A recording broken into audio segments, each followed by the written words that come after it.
Could Crunch Bandicoot be in Crash Bandicoot 4? It's about time. Let's talk about it. Whoa!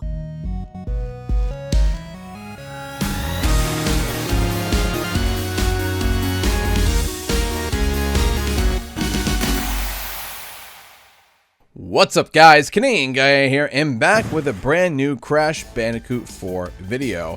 So Crash Bandicoot 4 is about time is right around the corner. At this time of recording, it's just about a month away and my hype cannot be contained.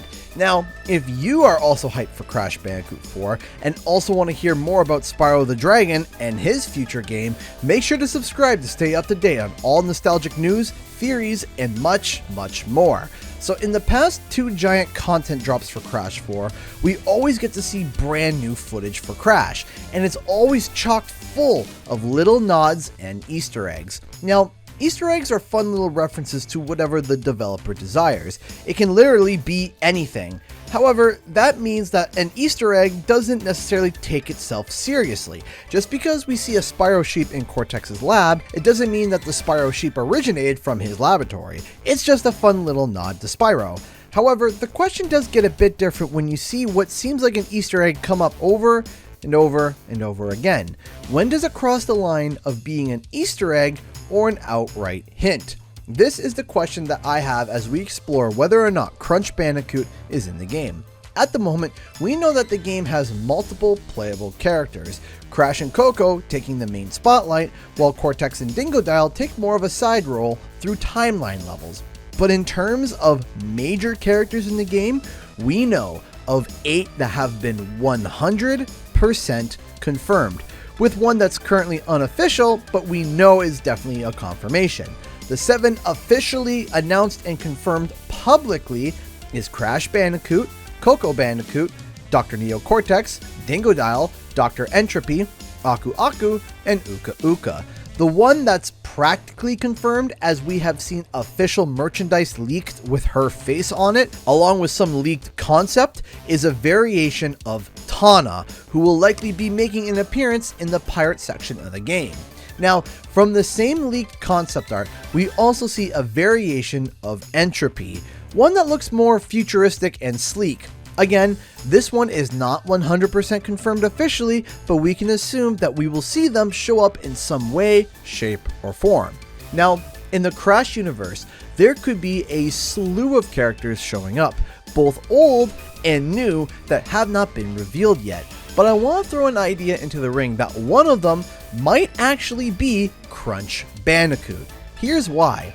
In the state of play footage, when we start in Insanity Island, and if we zoom in on the random fridge that's just on the beach, we can see these fridge magnets in the shapes of letters covering the whole front of the fridge.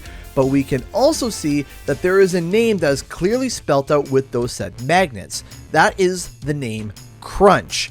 Now, I jumped when I saw this because if Crunch Bandicoot is in the game, this opens a whole thread of thought and theories. But this could have just been a cute little Easter egg, something for fans to catch and then move on with the game. So I kind of mentally left it at that.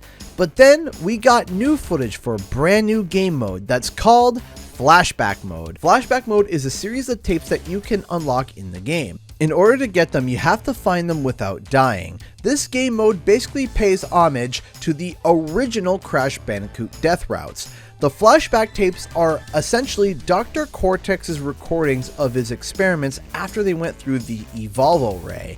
He then would drop them into a test environment and throw obstacles in their way to see how they would react.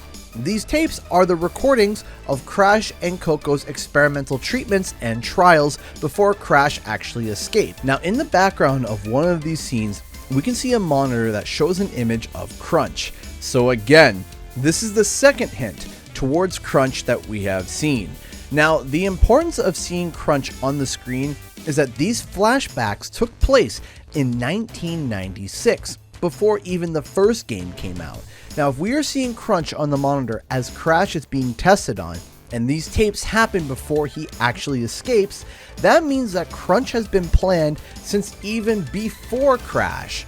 Crunch Bandicoot may have been the endgame all along, and these experiments that Dr. Neo Cortex experimented on would lead up to his final creation. there is a huge rabbit hole of story and lore that we could go down here. Now, on top of all that, Crunch came in during the 4th game in the original mainline game sequence in the Wrath of Cortex, but this is a new timeline for Crash Bandicoot, and this game is coming in the same sequential placement as the original game that Crunch was introduced. So we see him on the fridge magnets, we see him in the flashback tapes of Crash, and Crash Bandicoot 4, It's About Time, hits the same sequential positioning as the Wrath of Cortex. It seems like the likelihood of Crunch's involvement is beginning to add up. But setting that aside, how could Crunch be brought into the game? Well, it's entirely possible that Crunch could be a playable character. I don't think he would be adventuring right by Crash and Coco's side, but he might have his own path to take that will intercept with Crash and Coco sometimes. Now, back on August 28th, 2020, I even made a quick little tweet pointing out that maybe Akano, the purple mask that's been hidden away from all of us from Toys for Bob, is Crunch's mask for his own side adventures. It would make sense as to why they haven't shown him off yet. Maybe to keep Crunch's origins similar to the original origins, Akano is used to power Crunch. Once Crunch is no longer in stasis, he might do Cortex's bidding with the help of Akano, but over time decide to help Crash and Coco and hand them the aid of Akano to unite the 4 quantum masks and bring peace and equilibrium back to the universe once more. Or it's possible that Crunch is the secret final boss. Like, you go into the game thinking it's Cortex, like most other games. Then, boom, plot twist, it's Entropy. But then Cortex bamboozles you and uses the quantum masks to power up and wake Crunch from stasis, and he becomes the final boss. Maybe he's a secret final boss. But this is all speculation at this point. But the point I want to make is that it is weird to not only have Crunch hinted once, but twice. So, do you think this means that Crunch Bandicoot will be involved in some way, shape, or form in Crash Bandicoot 4? Or is it just Toys for Bob being cheeky? Comment below and let me know. Thank you so much to all those who not only support the channel, but myself and my family. Because of your contributions, I'm able to do this full time. If you'd like to support the channel, please consider clicking the join button or becoming a Patreon with the link in the description. I also live stream every Thursday and Friday at 7 p.m. Eastern Standard Time. Come on by and say hi. Again, thank you to everyone, and I'll see you guys in the next video and or live stream.